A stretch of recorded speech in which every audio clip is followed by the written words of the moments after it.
June 6, 1942. The morning sun cast long shadows across the abandoned sugarcane fields of Guadalcanal, where 27-year-old Robert Jenkins wiped sweat from his brow and adjusted the sight on his makeshift agricultural drone. As the former Georgia peanut farmer turned United States Army Air Corps support specialist calibrated his equipment, he believed he was simply there to improve food production for Allied forces in the Pacific.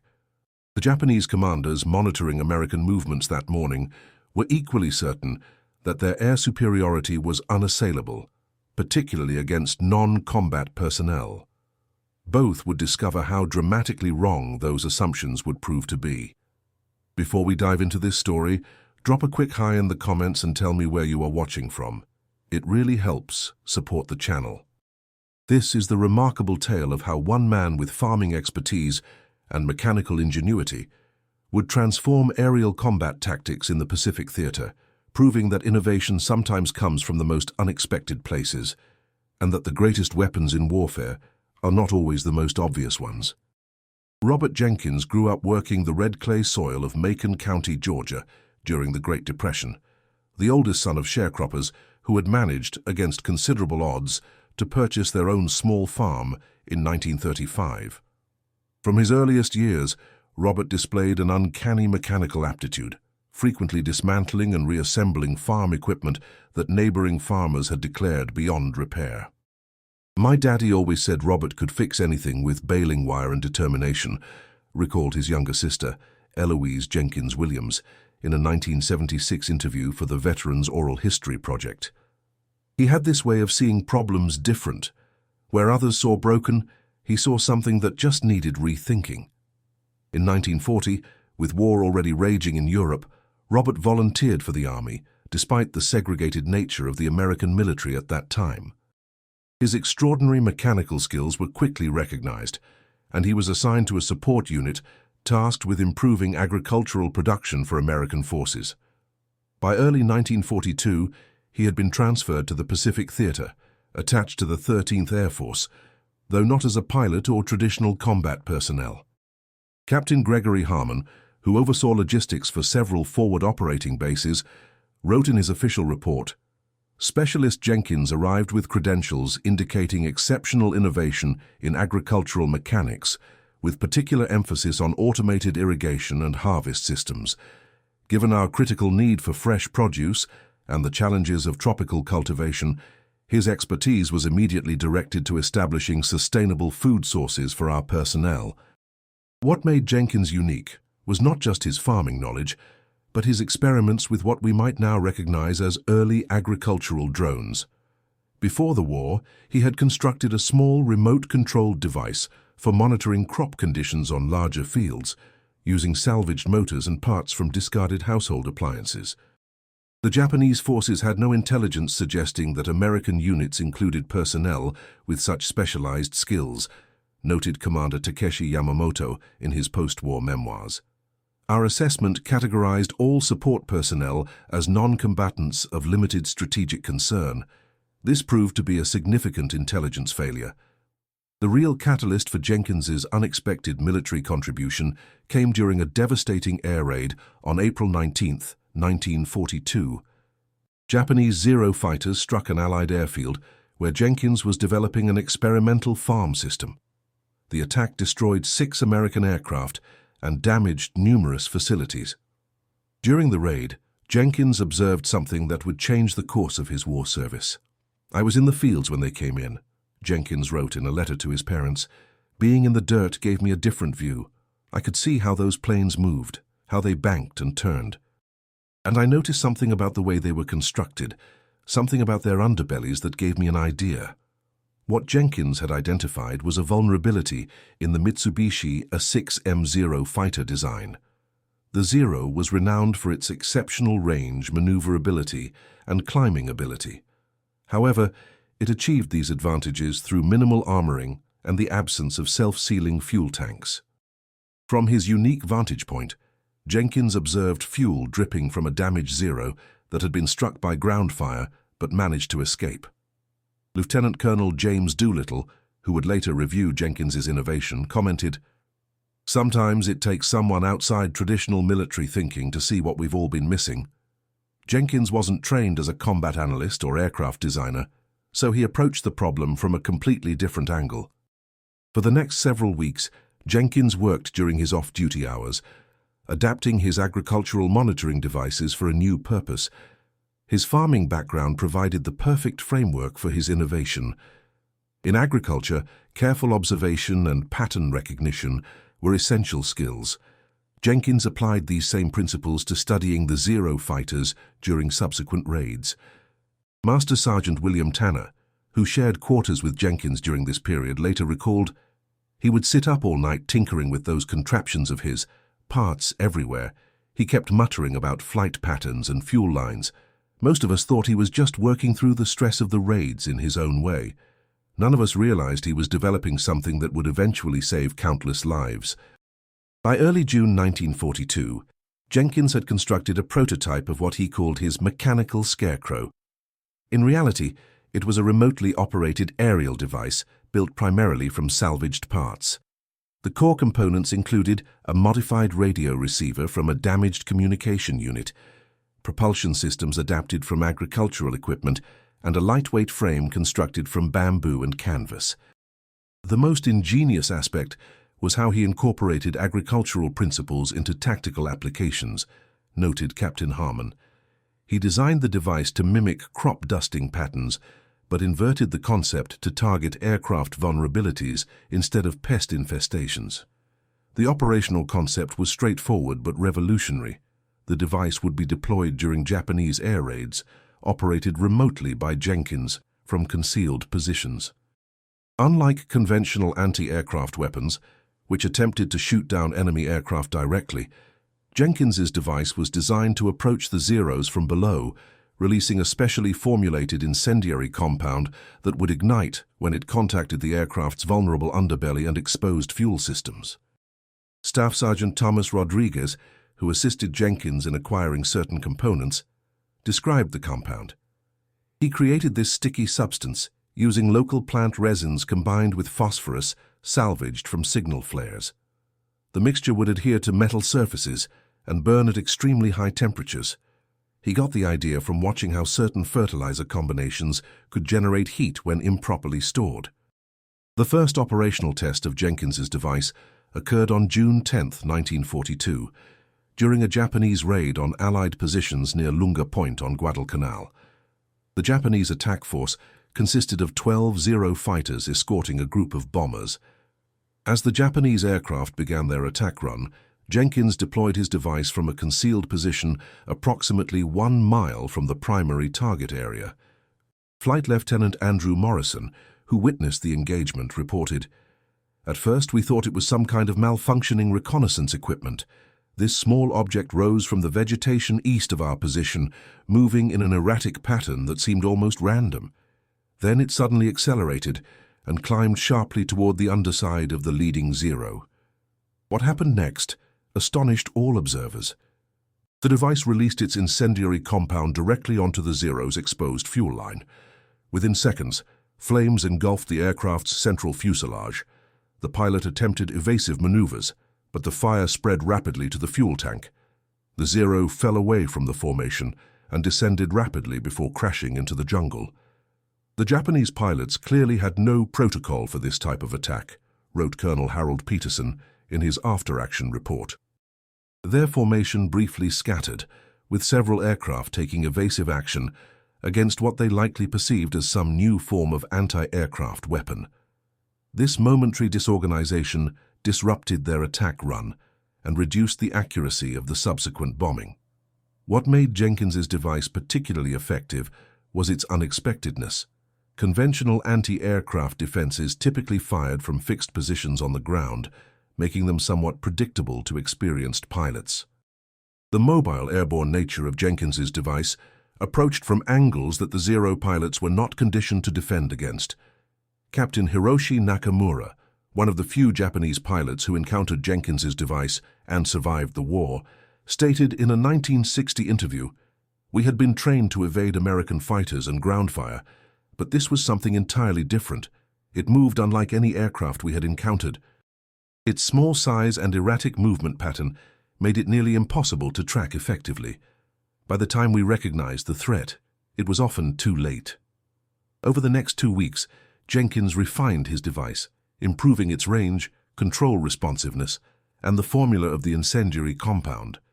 He also trained 3 other operators to control additional units, expanding the defensive capability. Allied Command, initially skeptical of this unorthodox approach, became increasingly supportive as results accumulated. Rear Admiral Richmond Kelly Turner, who commanded amphibious forces in the South Pacific, noted in his command log, "The psychological impact of Jenkins's innovation extends beyond the direct tactical advantages. Japanese pilots now approach our positions with noticeable hesitation, often breaking off attacks prematurely when any unidentified object is observed below their formation. This defensive benefit is multiplied by the limited intelligence they have regarding the actual nature of the threat." By early July, Jenkins and his small team had constructed 7 operational devices. The official designation for the program became Agricultural Monitoring and Defense System, a deliberately obscure title intended to mislead any intelligence leaks regarding its true purpose. Among the Allied forces, however, the devices quickly acquired the nickname Jenkins's Fireflies, for the way they rose up suddenly and caused enemy aircraft to burst into flames. Intelligence Officer Lieutenant Commander Douglas Fairbanks, Jr., who helped maintain operational security around the program, later commented, "We incorporated elements of deception into our communications about Jenkins's work. References to crop dusting and field maintenance in our transmissions were actually coded discussions of aerial engagements. This provided an additional layer of security that kept the Japanese guessing about exactly what they were facing." The broader strategic impact became apparent during the Battle of Guadalcanal, which began in August 1942. As Allied forces established their beachhead and began constructing Henderson Field, Jenkins' devices provided crucial supplementary air defense. During the first 3 days of the operation, they successfully engaged 7 Japanese aircraft, contributing significantly to the protection of vulnerable landing forces. Marine Corps Major General Alexander Vandergrift specifically referenced the innovation in his battle assessment. "The psychological effect on enemy air operations has been substantial. Japanese attack patterns have become increasingly cautious and less effective. Pilot testimony indicates widespread concern about what they perceive as a new and undefined American weapon system." What made Jenkins's contribution particularly significant was how it embodied the American capacity for improvisation and adaptation. With limited resources and under combat conditions, he had developed an effective countermeasure to what had been a dominant Japanese weapon system. The Zero, which had enjoyed overwhelming superiority in the early stages of the Pacific War, suddenly appeared vulnerable. "Innovation sometimes comes from unexpected sources," observed war correspondent Ernie Pyle in a draft article that was initially suppressed for security reasons. While our aircraft manufacturers work to develop faster, better-armed fighters, a farmer from Georgia has found a way to challenge the Zero with little more than ingenuity and materials that might otherwise have been discarded as junk. The human dimension of Jenkins's story is equally compelling. As an African-American serviceman in a segregated military, he faced significant institutional barriers. His technical role was partially the result of policies that limited black servicemen primarily to support positions rather than combat roles. Yet within these constraints, he found a way to make an extraordinary contribution. "Jenkins never complained about the limitations placed on him," recalled Sergeant Tanner. "He just kept saying there was important work to be done no matter what your assignment was. He had this way of focusing on possibilities instead of obstacles." By late August, Japanese air tactics had noticeably evolved in response to Jenkins's innovation. Zeros began flying higher cover patterns and approaching Allied positions with much greater caution. Pilots reported back to their commanders about the mysterious American devices, creating considerable concern among Japanese leadership about a possible new weapon system. Vice Admiral Gunichi Mikawa, commander of the Japanese 8th Fleet, issued a formal intelligence request regarding what his pilots described as small agile aerial devices that attack from below. Japanese intelligence officers struggled to provide accurate assessments, as Allied security around the program remained effective. As word of Jenkins's success spread through Allied command structures, higher echelons took interest.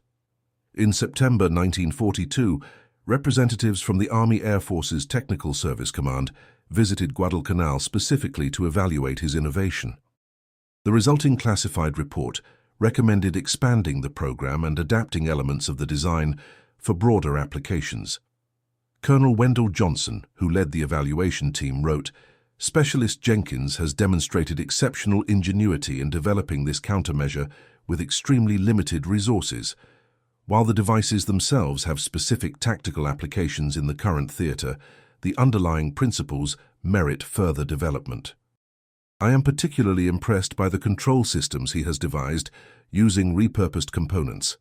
By this point, Jenkins had been officially reassigned from agricultural duties to a special technical unit focused entirely on the development and deployment of his devices. The team expanded to include 12 operators and 16 support personnel responsible for construction and maintenance. Production methods were standardized to increase reliability and output. The most dramatic single engagement occurred on October 3, 1942, during a major Japanese air raid targeting Henderson Field. Intelligence had provided advance warning, allowing Jenkins and his team to prepare an unprecedented deployment of 11 devices. As the Japanese formation approached, the devices were launched in a carefully coordinated pattern. Lieutenant Harold Brown, who observed from a command post, described the scene. It was unlike anything previously seen in aerial combat. The Japanese formation of 23 aircraft encountered multiple devices approaching from different vectors. The resulting confusion was immediate and profound. 3 Zeros were directly hit by the incendiary compounds and went down in flames. 4 others collided or crashed while attempting evasive maneuvers.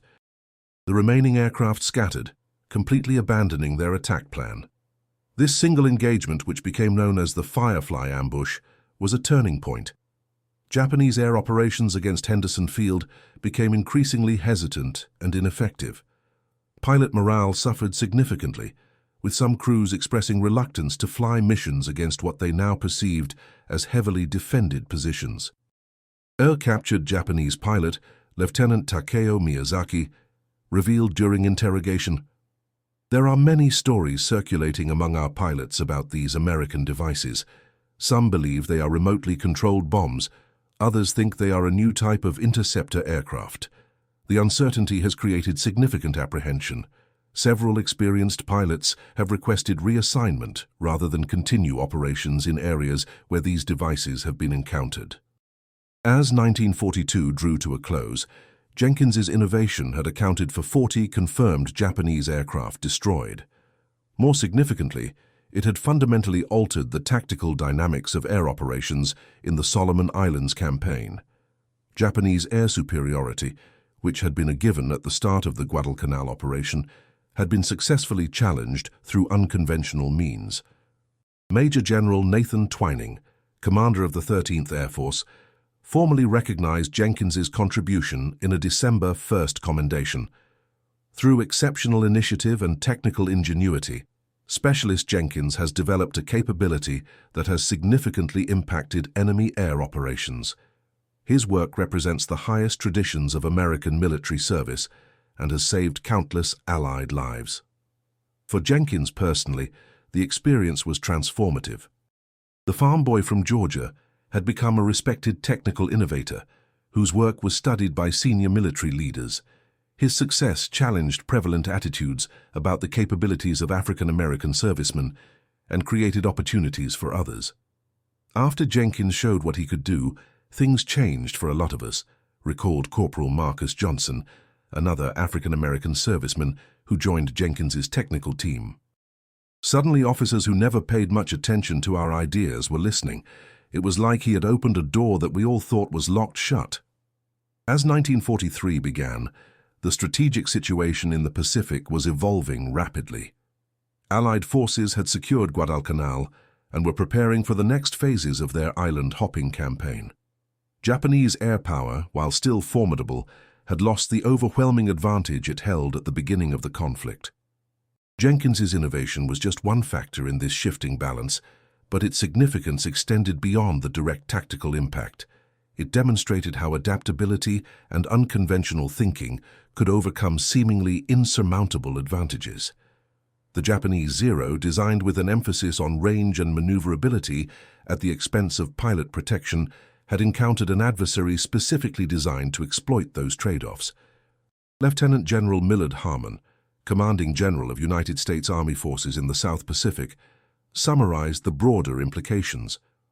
What Jenkins accomplished reminds us that warfare is ultimately a contest of adaptation. Technical advantages are temporary unless they can evolve in response to changing conditions.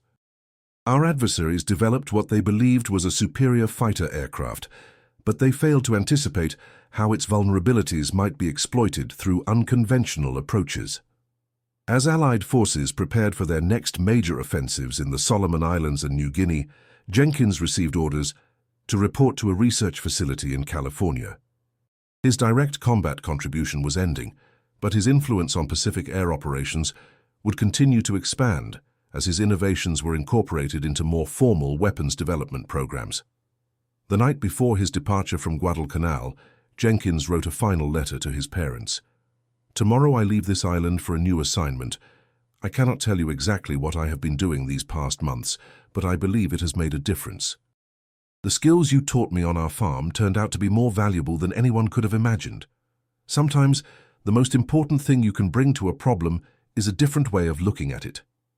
As the transport aircraft carrying Jenkins departed from Henderson Field in late January 1943, the airstrip he had helped defend was bustling with activity. American fighters and bombers, once outnumbered and outperformed by their Japanese counterparts, now operated with increasing confidence. The tide of air superiority in the Pacific had begun to turn.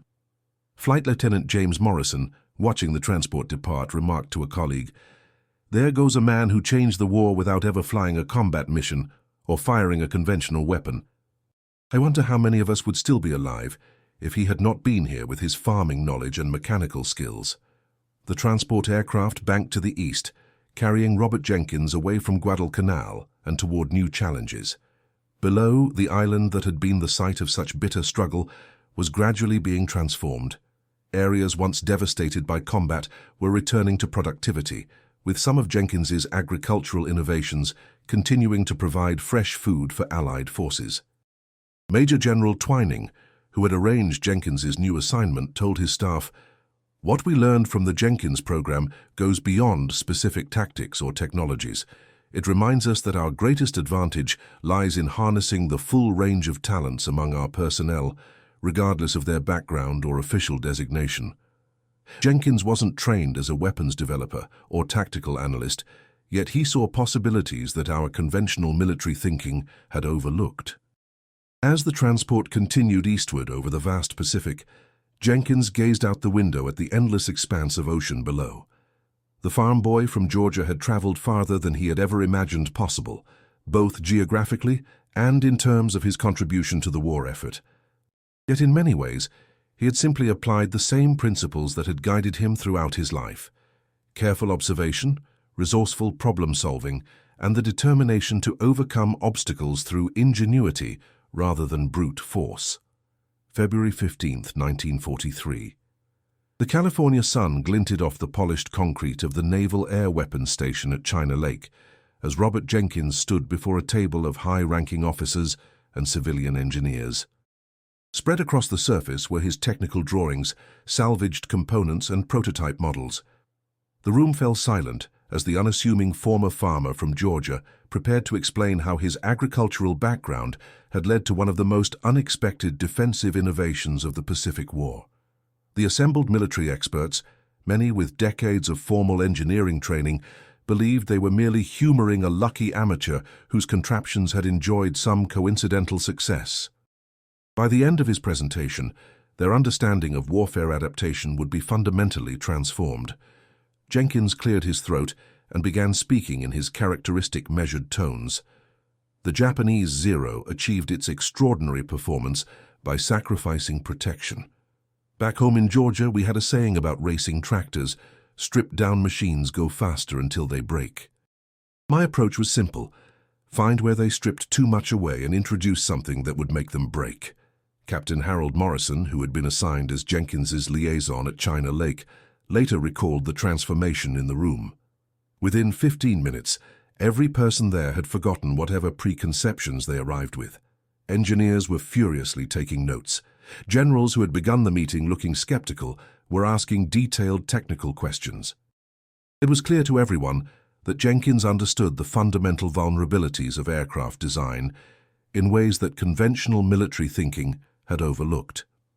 The China Lake assignment marked the beginning of a new phase in Jenkins's wartime contribution. Rather than directly operating his devices in combat, he now focused on refining the technology and training others in its application. The program received an official designation, Project Scarecrow, and substantial resources were allocated to scaling up production. Dr. Theodore Walton, chief engineer for the project, documented his initial impressions. What makes Jenkins's approach so remarkable is its elegant simplicity. Rather than attempting to match the Zero's performance characteristics with our own aircraft, a development process that would take years, he identified an inherent weakness and exploited it using minimal resources. His agricultural background provided a unique perspective that conventional military engineering would likely never have considered. By April 1943, the first standardized production units were being shipped to forward bases throughout the Pacific Theater. These improved versions incorporated several significant enhancements: more reliable control systems, extended range, and an improved incendiary compound that Jenkins had developed using locally available materials in the Solomon Islands. Lieutenant Commander James Forrestal, who oversaw the logistical distribution, noted, "The genius of the system lies in its adaptability to local conditions. Units deployed to different island groups can be modified to use materials available in those specific environments. This eliminates the need for complex supply chains and allows field maintenance using indigenous resources." While Jenkins worked with the development team at China Lake, the tactical impact of his innovation continued to expand throughout the Pacific. Japanese air operations were increasingly compromised by the psychological effect of what their pilots now called ghost fires, the sudden, unexplained combustion of aircraft during combat operations. A classified intelligence assessment dated May 19, 1943, summarized the strategic impact. Japanese pilot reports indicate widespread concern about vulnerable fuel systems. Aircraft modifications have been attempted, including additional armor plating on underside surfaces, but these adjustments further compromise performance characteristics. Pilot morale has suffered significantly, with experienced airmen expressing reluctance to engage in low-altitude operations over areas where Project Scarecrow devices have been deployed. Jenkins's work at China Lake also led to several unexpected technological offshoots. The remote control systems he developed were adapted for other military applications, including guided ordnance and reconnaissance platforms. His background in agricultural automation proved surprisingly applicable to these emerging fields. Commander Richard Phillips, who headed the Guided Weapons Division, observed, "Jenkins approaches control problems from a fundamentally different perspective than our conventional engineers." In agriculture, he had to develop systems that could navigate irregular terrain and adapt to changing environmental conditions. These same principles prove remarkably effective for military applications in unpredictable combat environments. By midsummer 1943, Jenkins's contribution had been formally recognized at the highest levels of Allied command. A classified commendation from Admiral Chester Nimitz specifically cited the extraordinary impact of unconventional defensive systems developed through cross-disciplinary innovation. Yet, for Jenkins personally, the recognition remained largely hidden from public view. The classified nature of the project prevented widespread acknowledgement of his role, and the racial attitudes of the era often minimized the contributions of African-American service members. Dr. Margaret Holloway, who worked alongside Jenkins at China Lake, later recalled this disconnect. He had developed something that was saving countless American lives, yet when we went into town together, he couldn't enter certain restaurants or businesses. The contradiction was painfully obvious to everyone on the project team, though Jenkins himself never complained about it. In August 1943, Jenkins received orders for a new assignment. The success of Project Scarecrow had led to interest from other theaters of operation, and he was directed to travel to England to assess potential applications against German aircraft. Before his departure, he completed a comprehensive technical manual documenting the principles and construction techniques for his devices. Captain Gregory Harmon, who had first recognized Jenkins's potential in the Pacific, wrote in his personnel assessment, "Specialist Jenkins has demonstrated exceptional technical creativity and adaptability. His transfer to the European theater represents an opportunity to apply these same innovative approaches to different combat conditions and aircraft vulnerabilities." The journey to England provided Jenkins with his first opportunity to return briefly to Georgia and visit his family. The homecoming was bittersweet, as he could tell them little about his actual work due to security classifications. His father, noticing calluses on his son's hands that reflected mechanical work rather than farming, simply nodded and said, "Looks like you found a way to use what we taught you." Upon arriving in England in September 1943, Jenkins encountered a significantly different operational environment. The air war in Europe involved different aircraft types, operational altitudes and combat conditions than those he'd experienced in the Pacific. Wing Commander Charles Blackwood, who served as Jenkins's Royal Air Force liaison, documented their initial assessment. The fundamental approach remains valid, identifying structural or design vulnerabilities that can be exploited through unconventional means. However, German aircraft, particularly the Messerschmitt 109 and Focke-Wulf 190, present different challenges than the Japanese Zero. Their fuel systems are better protected, requiring alternative targeting approaches.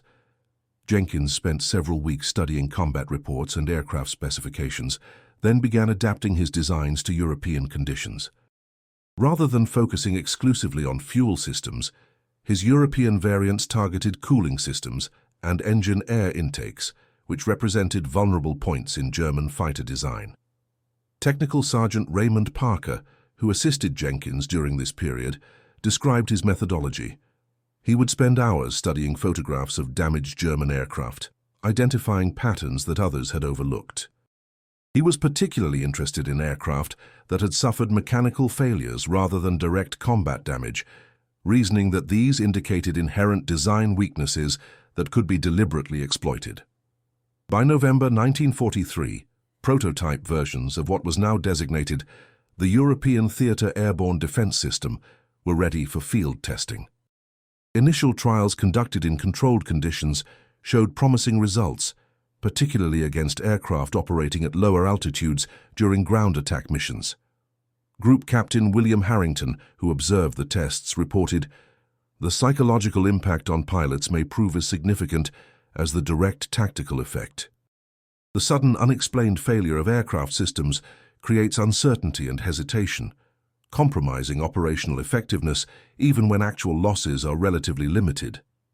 As 1943 drew to a close, Jenkins's innovations were being integrated into the broader Allied defensive strategy. His devices were no longer seen as improvised field expedients, but as sophisticated components of an integrated air defense network.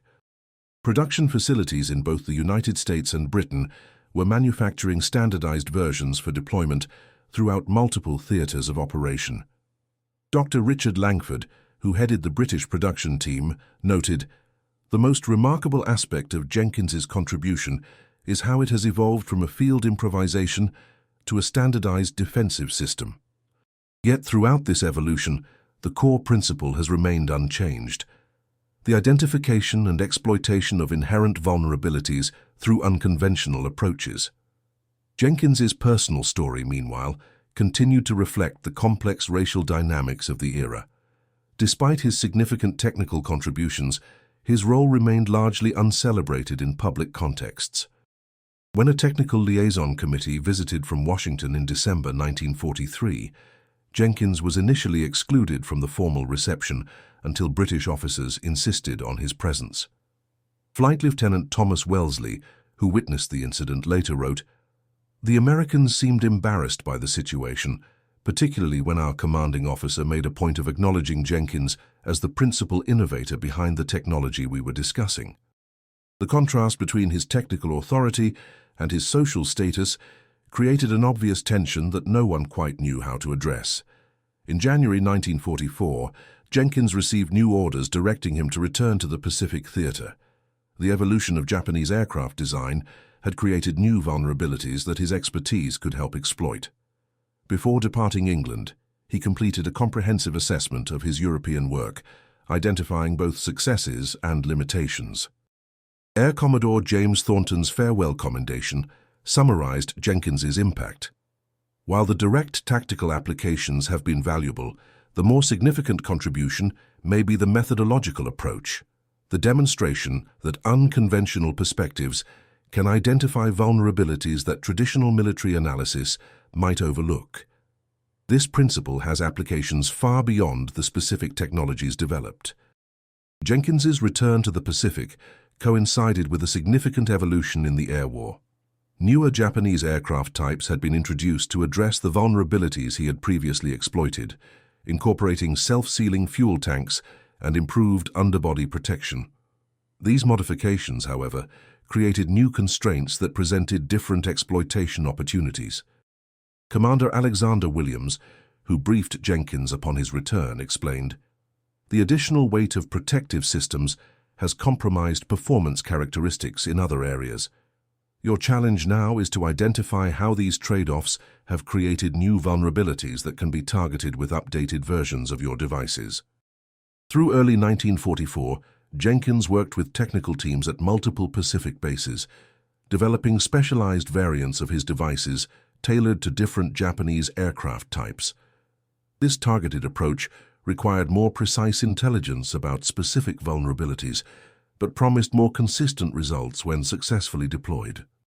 Technical Report 44-116, prepared by Jenkins for Pacific Fleet Command, outlined this evolution. As adversary aircraft design adapts to defensive countermeasures, our approach must become increasingly specialized. Rather than a single system targeting a common vulnerability across multiple aircraft types, we now require variant systems targeting specific vulnerabilities in individual aircraft designs. The tactical application had also evolved significantly during Jenkins's absence. Rather than the relatively straightforward deployments of the early Guadalcanal operations, his devices were now integrated into sophisticated, multi-layered defensive strategies. They were particularly effective when coordinated with conventional anti-aircraft fire, creating complex challenges for attacking aircraft. Major William Thornton, an operations analyst attached to the 5th Air Force, documented this integration. The most effective application combines multiple defensive elements. Conventional anti-aircraft fire forces enemy aircraft to adjust altitude and course, creating predictable evasion patterns that can be anticipated by operators of Jenkins devices. This coordination multiplies the effectiveness of both systems. By mid-1944, the strategic situation in the Pacific had transformed dramatically. Allied forces had moved from defensive operations to an aggressive island-hopping campaign. Air superiority, once firmly held by Japanese forces, had shifted decisively. While many factors contributed to this change, the cumulative psychological impact of Jenkins's innovation played a significant role. A captured Japanese naval aviator, Lieutenant Commander Takeo Yamamoto, revealed during interrogation, "Among experienced pilots, there was growing reluctance to conduct operations against certain American positions. Stories circulated about inexplicable aircraft failures and mysterious defensive systems. This uncertainty affected operational planning and execution, even when actual losses were relatively limited." Jenkins's personal standing within the military structure had also evolved. His repeated success had earned him increasing authority and autonomy. In July 1944, he was assigned to a special technical unit with broad latitude to develop new applications of his methodological approach. Colonel James Henderson, who authorized the assignment, explained the reasoning. Jenkins has demonstrated repeatedly that his unconventional perspective generates valuable insights. Rather than constraining this creativity within conventional military structures, we believe greater autonomy will produce more innovative outcomes. This new role allowed Jenkins to explore applications beyond air defense. He began developing adaptations of his remote control systems for naval operations, particularly focused on harbor defense and minesweeping operations. The agricultural principles that informed his original innovations proved surprisingly applicable to these maritime challenges. Commander Thomas Richardson, who collaborated with Jenkins on these naval applications, observed, "The parallels between certain agricultural processes and naval operations are not immediately obvious, but Jenkins identified connections that generated valuable insights." His experience with irrigation systems, for example, suggested approaches to harbor surveillance that conventional naval thinking had not considered. By autumn 1944, Jenkins' contributions had expanded to include training programs for technical personnel throughout the Pacific Theater. His background as a practical problem solver, rather than a theoretical engineer, made him particularly effective at communicating complex technical concepts to field personnel with limited formal education. Technical Sergeant Maria Rodriguez, who attended one of these training sessions, recalled, "He had this way of explaining complicated ideas using everyday examples. When describing remote control systems, he compared them to training farm dogs to respond to specific whistle commands. Suddenly, concepts that had seemed impossibly complex became intuitive and accessible." As Allied forces prepared for the final phases of the Pacific Campaign, Jenkins was involved in contingency planning for operations against the Japanese home islands. His expertise in agricultural systems proved relevant to assessing Japanese food production vulnerabilities, adding yet another dimension to his wartime contribution. Agricultural Assessment Report 44-23, prepared by Jenkins for strategic planning staff, demonstrated this application.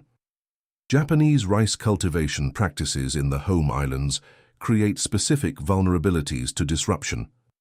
Targeted operations against irrigation infrastructure could significantly impact production capacity with minimal resources, applying the same principle of identifying and exploiting structural vulnerabilities that has proven effective in air defense operations.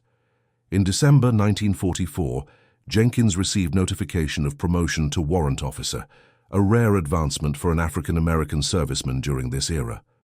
The accompanying citation specifically acknowledged his exceptional technical contributions and innovative problem-solving approaches that have significantly impacted multiple operational areas. Colonel Harold Morrison, who had championed the promotion, later explained, "It was long overdue recognition, though still inadequate given the scale of his contribution. The existing military structure simply had no established pathway to properly acknowledge someone who had made such significant technical contributions without following conventional career progression." As 1945 began, Jenkins was assigned to a forward planning team preparing for Operation Downfall, the anticipated invasion of Japan. His role focused on developing unconventional approaches to neutralizing Japanese defensive capabilities, drawing on the same principles that had informed his earlier innovations. Strategic Planning Memorandum 45-37, which Jenkins contributed to, outlined this approach. Japanese defensive preparations rely heavily on conventional military assessments of Allied capabilities. Unconventional approaches that circumvent these expectations may achieve tactical advantages at significantly reduced cost in personnel and material. The evolution of Jenkins's wartime journey reflected broader changes in American society and military structure. What had begun as an improvised field adaptation by a support specialist had developed into a sophisticated technical program with strategic implications. His personal trajectory demonstrated both the potential for individual contribution and the institutional limitations that constrained such contributions within the segregated military. Dr. Eleanor Richardson, a historian who interviewed Jenkins in the 1970s, observed, "His story encapsulates both American innovation at its best and American prejudice at its most self-defeating." The military simultaneously relied on his technical brilliance and constrained his opportunities due to racial classifications. The tension between these contradictory impulses runs throughout his wartime experience. As the final months of the Pacific War unfolded, Jenkins continued refining applications of his methodological approach. By July 1945, he had developed 18 distinct variants of his original device, each targeting specific vulnerabilities in different Japanese weapons systems. The cumulative impact of these innovations contributed significantly to the overwhelming technical advantage that Allied forces now enjoyed. Technical Assessment Report 45-82, prepared by the Army Air Forces Evaluation Board, summarized this contribution. The Jenkins methodology has evolved from a specific tactical application to a fundamental approach for identifying and exploiting adversary vulnerabilities. This transition from tactical improvisation to strategic methodology represents one of the most significant technical developments of the Pacific Campaign.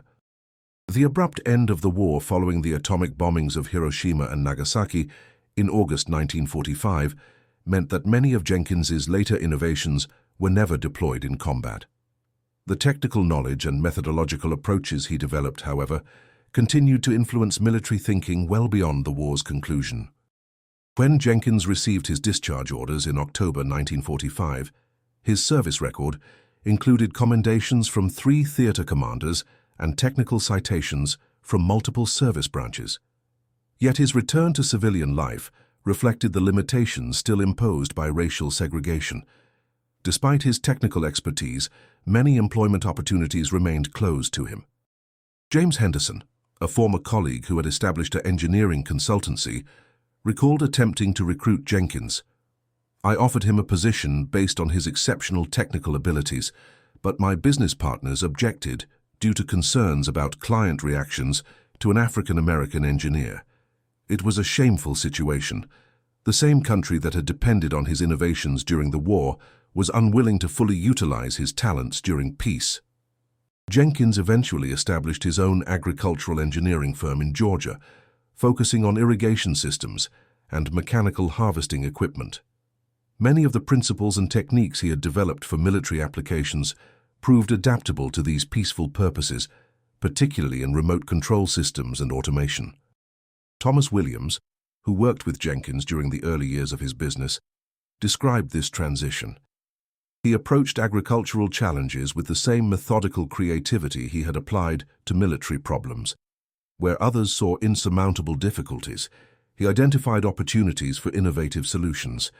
His wartime experience had honed this ability to see beyond conventional approaches. The classified nature of Jenkins's wartime work meant that his contributions remained largely unrecognized by the general public for many years. It was not until the declassification of certain Pacific War records in the 1970s that historians began to fully appreciate the significance of his innovations. Dr. Richard Thompson, who conducted one of the first comprehensive assessments of Project Scarecrow, concluded, "Jenkins's contribution represents a unique case study in unconventional problem-solving during wartime. His ability to translate agricultural principles to military applications demonstrated the value of cross-disciplinary approaches and the importance of diverse perspectives in technical innovation." In 1978, Jenkins received long-delayed formal recognition when he was awarded the Distinguished Service Medal in a Pentagon ceremony. The citation acknowledged his exceptional technical contributions that significantly impacted Allied air defense capabilities and saved countless American lives. At 73 years old, Jenkins finally received public acknowledgement of what military historians had come to recognize as one of the most innovative defensive systems of the Pacific War. During the ceremony, Jenkins characteristically deflected personal praise, emphasizing instead the broader implications of his experience. "What I did was simply apply what I knew from one field to problems in another. The lesson isn't about me, it's about the value of different ways of seeing problems. Sometimes the best solutions come from unexpected places and perspectives." The legacy of Jenkins's innovation extended well beyond the specific technologies he developed. The methodological approach, identifying inherent vulnerabilities through unconventional analysis, became a fundamental principle in asymmetric warfare theory. Military analysts studying how smaller forces can effectively counter technically superior adversaries often cite Jenkins's work as a seminal case study. Defense analyst Dr. Margaret Williams, writing in 1983, noted, "The Jenkins methodology demonstrates how apparent disadvantages can sometimes facilitate innovative thinking. His limited access to conventional military resources forced creative approaches that might never have emerged within traditional development channels. This principle has applications far beyond the specific historical context." Jenkins continued consulting on agricultural engineering projects well into his 80s, maintaining the same innovative approach that had characterized his wartime contributions. Former colleagues often noted that he approached technical challenges with an unchanged methodology: careful observation, identification of structural vulnerabilities, and development of simple, effective countermeasures. In his final interview, conducted shortly before his death in 1989, Jenkins reflected on the connection between his farming background and military innovations. "Farming teaches you to work with what you have, not what you wish you had. When storms come or equipment breaks down, you find solutions with whatever is available. During the war, I just applied that same thinking to a different kind of problem." Thus, the educational impact of Jenkins's story has grown significantly in recent decades.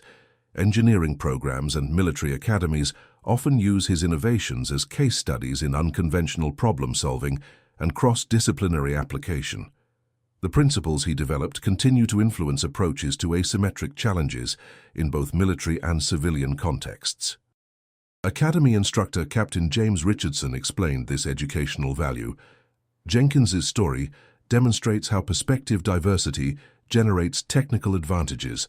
His agricultural background provided insights that conventional military engineering would never have developed. We teach this case to emphasize how different viewpoints strengthen overall problem-solving capability. The full extent of Jenkins's impact on the Pacific War remains difficult to quantify precisely. The 40 confirmed aircraft attributed to his innovations represent only the direct tactical effect. The broader strategic impact, including modified Japanese operations, altered resource allocations, and psychological effects on pilot performance, extended far beyond these direct results. Military historian Dr. Thomas Anderson, in his 2004 assessment, concluded, "Jenkins's contribution represents a perfect case study in asymmetric advantage. With minimal resources, he developed a countermeasure that neutralized a significant portion of Japanese technical superiority. The psychological impact alone fundamentally altered operational patterns throughout the Pacific theater." Perhaps the most significant aspect of Jenkins's legacy is how it demonstrates the importance of diverse perspectives in technical innovation. His unique background, combining practical mechanical skills with agricultural knowledge, allowed him to approach military challenges from angles that conventional training would never have produced.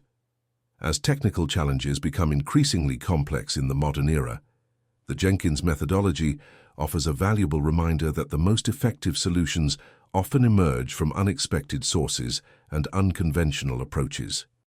The farm boy from Georgia, who transformed Pacific air defense through agricultural principles, demonstrates how innovation thrives at the intersection of diverse knowledge domains. And that concludes our story. If you made it this far, please share your thoughts in the comments. What part of this historical account surprised you most? Do not forget to subscribe for more untold stories from World War II and check out the video on screen for another incredible tale from history. Until next time.